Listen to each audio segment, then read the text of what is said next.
ಎಲ್ಲರಿಗೂ ನಮಸ್ಕಾರ. ನಾನು ಈ ವಿಡಿಯೋದಲ್ಲಿ ಸಂಭ್ರಮ ಶನಿವಾರದ ಕಾರ್ಯಕ್ರಮದ ಅಡಿಯಲ್ಲಿ 4 ಮತ್ತು 5ನೇ ತರಗತಿಗೆ ಇರುವಂತಹ ವಿಷಯ ಹಿಂಸೆ, ಅಪರಾಧ, ಅಪಘಾತಗಳ ಸಂದರ್ಭದಲ್ಲಿ ರಕ್ಷಣೆ ಹಾಗೂ ಭದ್ರತೆ ಹೇಗೆ ಮಾಡ್ಕೋಬೇಕು ಅನ್ನುವಂಥದ್ದಕ್ಕೆ ವಿದ್ಯಾರ್ಥಿ ಕೈಪಿಡಿಯಲ್ಲಿರುವಂತಹ ಚಟುವಟಿಕೆಗಳಿಗೆ ಮಾದರಿ ಉತ್ತರಗಳನ್ನು ಸಿದ್ಧಪಡಿಸಿ ಅಪ್ಲೋಡ್ ಮಾಡ್ತಾ ಇದ್ದೀನಿ. ಎಲ್ಲರೂ ಇದರ ಸದುಪಯೋಗವನ್ನು ಪಡ್ಕೋಬೇಕು ಅನ್ನುವಂಥದ್ದೇ ನನ್ನ ಆಶಯವಾಗಿದೆ. ಇದರ ಉದ್ದೇಶ ನಿಮ್ಮ ಸುರಕ್ಷತೆಯನ್ನು ನೀವು ಹೇಗೆ ಮಾಡಿಕೊಳ್ಳಬೇಕೆಂಬ ಕೌಶಲ್ಯವನ್ನು ಬೆಳೆಸಿಕೊಳ್ಳೋದು. ಅಸುರಕ್ಷಿತ ವಾತಾವರಣ ಎದುರಾದಾಗ ಅದನ್ನು ವಿಶ್ಲೇಷಿಸಿ ಕೋಪ ಮತ್ತು ಭಯದ ಭಾವನೆಗಳನ್ನು ಹತೋಟಿಯಲ್ಲಿಡುವಂತಹ ಕಲೆಯನ್ನು ಕರಗತ ಮಾಡಿಕೊಳ್ಳುವಂಥದ್ದು. ಅರಿವು ಇದು ಮೊದಲನೆಯ ಹಂತ. ಇದರಲ್ಲಿ ನೀವೇನನ್ನು ಅರ್ಥಕೋಬೇಕು? ಪ್ರಥಮ ಚಿಕಿತ್ಸಾ ಪೆಟ್ಟಿಗೆಯ ಬಗ್ಗೆ ಪರಿಚಯವನ್ನು ಮಾಡ್ಕೋಬೇಕು. ಏನೆಲ್ಲ ಪರಿಚಯವನ್ನು ಮಾಡ್ಕೋಬೇಕು ಅನ್ನುವಂಥದ್ದನ್ನು ಈಗ ನಾವು ತಿಳ್ಕೊಳ್ಳೋಣ. ಮೊದಲು ಏನನ್ನು ತಿಳ್ಕೋಬೇಕು? ಪ್ರಥಮ ಚಿಕಿತ್ಸಾ ಪೆಟ್ಟಿಗೆ ಎಂದರೇನು? ಏನು ಹಾಗಂದರೆ, ಪ್ರಥಮ ಚಿಕಿತ್ಸಾ ಪೆಟ್ಟಿಗೆ ಅಂದರೆ ಫಸ್ಟ್ ಏಡ್ ಕಿಟ್ ಎಂಬುದು ಸಣ್ಣ ಪುಟ್ಟ ಗಾಯಗಳು ಅಥವಾ ಅಪಘಾತಗಳು ಅಥವಾ ತುರ್ತು ಆರೋಗ್ಯ ಸಮಸ್ಯೆಗಳು ಸಂಭವಿಸಿದಾಗ ವೈದ್ಯಕೀಯ ನೆರವು ಲಭ್ಯವಾಗುವ ಮುನ್ನ ತಕ್ಷಣದ ಚಿಕಿತ್ಸೆ ನೀಡಲಿಕ್ಕೆ ಅಗತ್ಯವಾದಂತಹ ಔಷಧಿಗಳು ಮತ್ತು ಸಲಕರಣೆಗಳನ್ನು ಹೊಂದಿರುವಂತಹ ಒಂದು ಪೆಟ್ಟಿಗೆ ಆಗಿರುತ್ತೆ. ಇದು ಗಾಯದ ತೀವ್ರತೆಯನ್ನು ಕಡಿಮೆ ಮಾಡಲಿಕ್ಕೆ ಮತ್ತು ಜೀವವನ್ನು ಉಳಿಸಲಿಕ್ಕೆ ಸಹಾಯವನ್ನು ಮಾಡುತ್ತೆ. ಎರಡನೇ ಪ್ರಶ್ನೆ ಏನು? ಪ್ರಥಮ ಚಿಕಿತ್ಸಾ ಪೆಟ್ಟಿಗೆಯನ್ನು ನೀವು ನೋಡಿದ್ದೀರಾ? ಎಲ್ಲೆಲ್ಲಿ ನೋಡಿದ್ದೀರಾ? ಹೌದು, ನಾವು ನೋಡಿದ್ದೀವಿ. ಎಲ್ಲೆಲ್ಲಿ ನೋಡಿದ್ದೀವಿ? ಸಾಮಾನ್ಯವಾಗಿ ಇದನ್ನು ಶಾಲೆಗಳಲ್ಲಿ, ಆಸ್ಪತ್ರೆಗಳಲ್ಲಿ, ಕ್ಲಿನಿಕ್ಗಳಲ್ಲಿ, ಬಸ್ಗಳಲ್ಲಿ, ರೈಲ್ಗಳಲ್ಲಿ, ಕಚೇರಿಗಳಲ್ಲಿ, ಕಾರ್ಖಾನೆಗಳಲ್ಲಿ, ಮನೆಯಲ್ಲಿ, ಕ್ರೀಡಾಂಗಣದಲ್ಲಿ, ವಾಹನಗಳಲ್ಲಿ ಹಾಗೂ ಪ್ರವಾಸಿ ಸ್ಥಳಗಳಲ್ಲಿ ಕಾಣಬಹುದು. ಅಪಘಾತ ಅಥವಾ ಸಣ್ಣ ಗಾಯಗಳಾದಾಗ ತಕ್ಷಣ ಚಿಕಿತ್ಸೆ ನೀಡಲು ಈ ಒಂದು ಪ್ರಥಮ ಚಿಕಿತ್ಸಾ ಪೆಟ್ಟಿಗೆ ಉಪಯೋಗಕ್ಕೆ ಬರುತ್ತೆ. ಪ್ರಥಮ ಚಿಕಿತ್ಸಾ ಪೆಟ್ಟಿಗೆಯನ್ನು ನೀವು ಎಂದಾದರೂ ಉಪಯೋಗಿಸಿದ್ದೀರಾ? ಹೌದು. ಸಣ್ಣ ಗಾಯಗಳು, ಸುಟ್ಟ ಗಾಯಗಳು ಅಥವಾ ತಲೆನೋವು ಮೊದಲಾದ ಸಂದರ್ಭಗಳಲ್ಲಿ ಪ್ರಥಮ ಚಿಕಿತ್ಸಾ ಪೆಟ್ಟಿಗೆಯನ್ನು ಉಪಯೋಗಿಸಲಾಗುತ್ತೆ. ಇದರಲ್ಲಿ ಸಾಮಾನ್ಯವಾಗಿ ಬ್ಯಾಂಡೇಜು, ಹತ್ತಿ, ಔಷಧಿ, ಆಂಟಿಸೆಪ್ಟಿಕ್ ದ್ರವ, ಗಾಜ್ ಮುಂತಾದ ವಸ್ತುಗಳು ಇರ್ತವೆ. ತುರ್ತು ಪರಿಸ್ಥಿತಿಯಲ್ಲಿ ಮೊದಲ ಸಹಾಯ ನೀಡಲು ಇದನ್ನು ನಾವು ಉಪಯೋಗಿಸ್ತೀವಿ. ಈ ಪ್ರಶ್ನೆಯನ್ನು ಗಮನಿಸ್ಕೊಳ್ಳಿ. ಪ್ರಥಮ ಚಿಕಿತ್ಸಾ ಪೆಟ್ಟಿಗೆಯಲ್ಲಿ ಏನೇನು ವಸ್ತುಗಳಿರುತ್ತವೆ? ಅವುಗಳ ಚಿತ್ರವನ್ನು ಬರೆಯಿರಿ. ಪ್ರಥಮ ಚಿಕಿತ್ಸಾ ಪೆಟ್ಟಿಗೆಯಲ್ಲಿ ಸಾಮಾನ್ಯವಾಗಿ ಇರುವಂತಹ ವಸ್ತುಗಳು ಬ್ಯಾಂಡೇಜ್ಗಳು, ಹತ್ತಿ, ಗಾಜ್ ಪ್ಯಾಡ್ಗಳು, ಆಂಟಿಸೆಪ್ಟಿಕ್ ದ್ರವ, ಔಷಧಿ ಕ್ರೀಮ್ಗಳು, ಕತ್ತರಿ, ಅಂಟುಪಟ್ಟಿ, ತಾಪಮಾನ ಮಾಪಕ, ನೋವು ನಿವಾರಕ ಮಾತ್ರೆಗಳು, ಕೈಗವಸುಗಳು ಇರ್ತವೆ. ಪ್ರಥಮ ಚಿಕಿತ್ಸಾ ಪೆಟ್ಟಿಗೆಯಲ್ಲಿರುವಂತಹ ವಸ್ತುಗಳ ಚಿತ್ರಗಳನ್ನು ನೀವು ಗಮನಿಸ್ಕೊಳ್ಳಿ. ಏನೇನಿದೆ ಅನ್ನುವಂಥದ್ದು ಈಗಾಗಲೇ ಗೊತ್ತಾಗಿದೆ.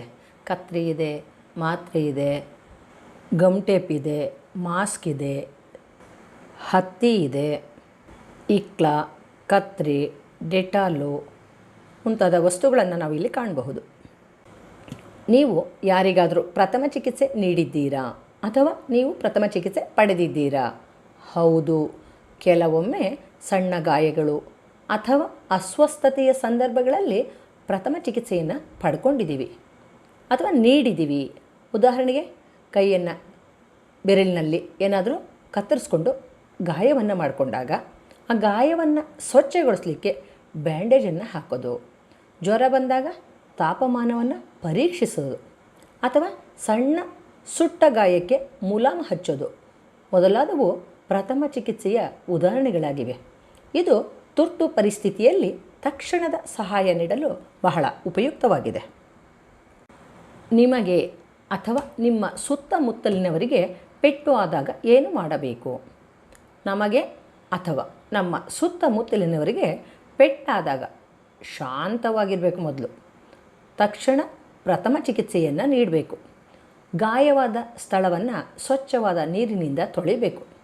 ರಕ್ತ ಬರ್ತಿದ್ರೆ ಸ್ವಚ್ಛವಾದ ಬಟ್ಟೆ ಅಥವಾ ಬೆರಳಿನಿಂದ ಒತ್ತಿ ಹಿಡಿಬೇಕು.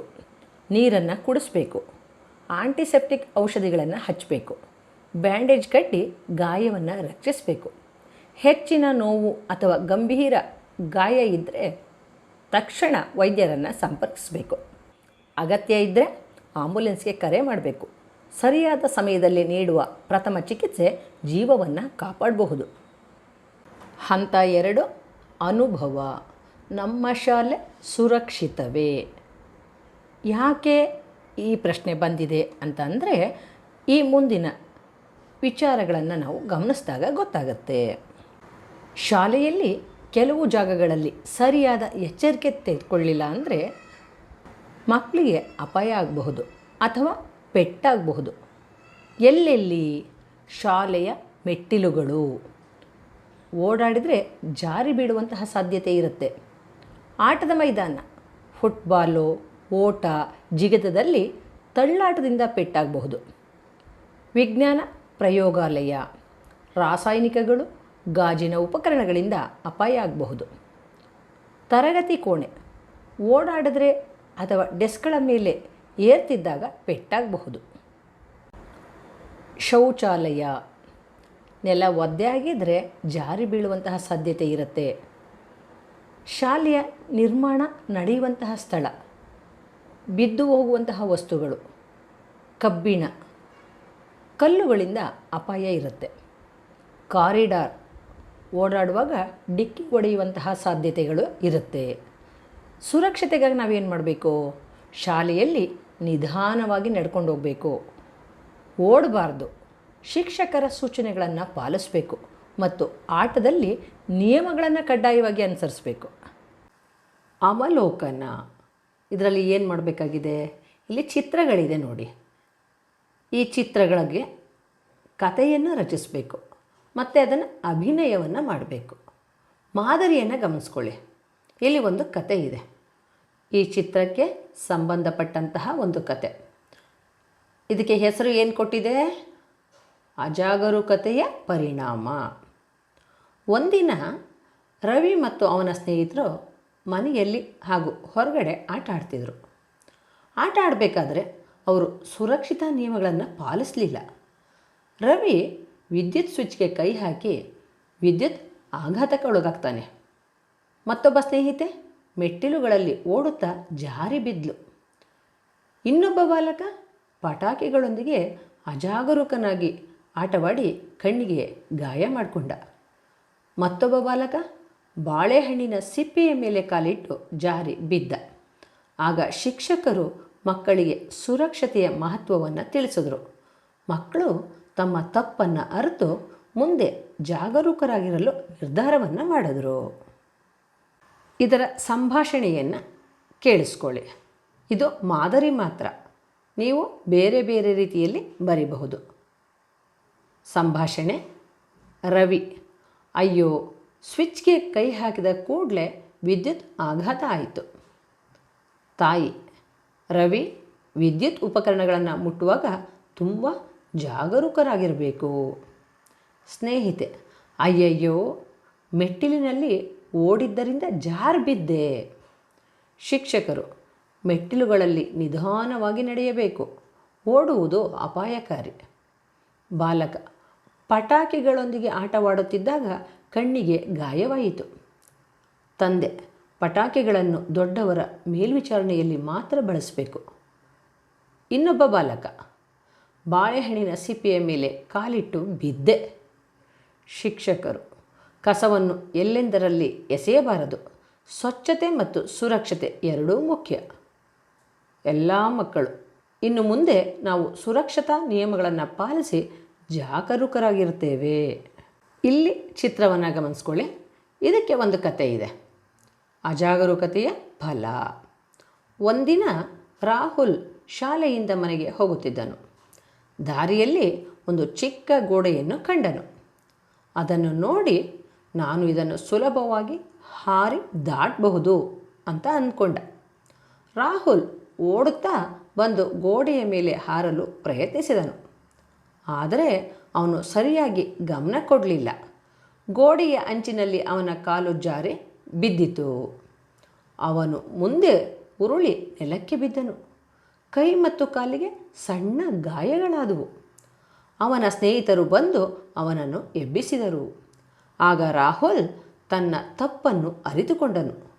ಆಟವಾಡುವಾಗ ಮತ್ತು ಓಡಾಡುವಾಗ ಎಚ್ಚರಿಕೆಯಿಂದ ಇರಬೇಕು, ಅಪಾಯಕಾರಿ ಕೆಲಸಗಳನ್ನು ಮಾಡಬಾರದು ಎಂದು ನಿರ್ಧರಿಸಿದನು. ನೀತಿ: ಅಜಾಗರೂಕತೆ ಅಪಾಯಕ್ಕೆ ಕಾರಣವಾಗುತ್ತದೆ. ಸುರಕ್ಷತೆ ಮೊದಲು, ಸಾಹಸ ನಂತರ. ಇದಕ್ಕೆ ಸಂಭಾಷಣೆಯನ್ನು ಗಮನಿಸ್ಕೊಳ್ಳಿ. ರಾಹುಲ್: ಅಯ್ಯೋ, ಈ ಗೋಡೆಯನ್ನು ನಾನು ಸುಲಭವಾಗಿ ಹಾರಿದಾಟುತ್ತೇನೆ. ಸ್ನೇಹಿತ: ರಾಹುಲ್, ಜಾಗ್ರತೆ, ಗೋಡೆ ಸ್ವಲ್ಪ ಎತ್ತರವಾಗಿದೆ. ರಾಹುಲ್: ಚಿಂತಿಸಬೇಡ, ನನಗೆ ಆಗುತ್ತದೆ. ರಾಹುಲ್: ಅಯ್ಯಯ್ಯೋ, ನನ್ನ ಕಾಲು ಜಾರುತ್ತಿದೆ. ಸ್ನೇಹಿತ: ರಾಹುಲ್, ನಿನಗೆ ಏನಾದರೂ ಆಯಿತೇ? ರಾಹುಲ್: ಸ್ವಲ್ಪ ಗಾಯವಾಗಿದೆ, ನಾನು ಜಾಗ್ರತೆ ವಹಿಸಬೇಕಿತ್ತು. ಸ್ನೇಹಿತ: ಹೌದು, ಅಪಾಯಕಾರಿ ಆಟಗಳನ್ನು ಆಡಬಾರದು. ರಾಹುಲ್: ಇನ್ನು ಮುಂದೆ ನಾನು ಎಚ್ಚರಿಕೆಯಿಂದ ಇರ್ತೇನೆ. ಸ್ನೇಹಿತ: ಅದೇ ಒಳ್ಳೆಯದು, ಸುರಕ್ಷತೆ ಎಲ್ಲಕ್ಕಿಂತ ಮುಖ್ಯ. ರಾಹುಲ್: ಹೌದು, ಇಂದಿನಿಂದ ನಾನು ಸುರಕ್ಷತಾ ನಿಯಮಗಳನ್ನು ಪಾಲಿಸುತ್ತೇನೆ. ಈ ಎರಡೂ ಕಥೆಗಳಲ್ಲಿ ಬರುವಂತಹ ಸಂಭಾಷಣೆ ಏನಿದೆ ಅದನ್ನು ನೀವು ಅಭಿನಯಿಸಿ ತೋರಿಸ್ಬೇಕು. ಈ ವಿಡಿಯೋ ಕೇಳಿದ್ದಕ್ಕಾಗಿ ಧನ್ಯವಾದಗಳು.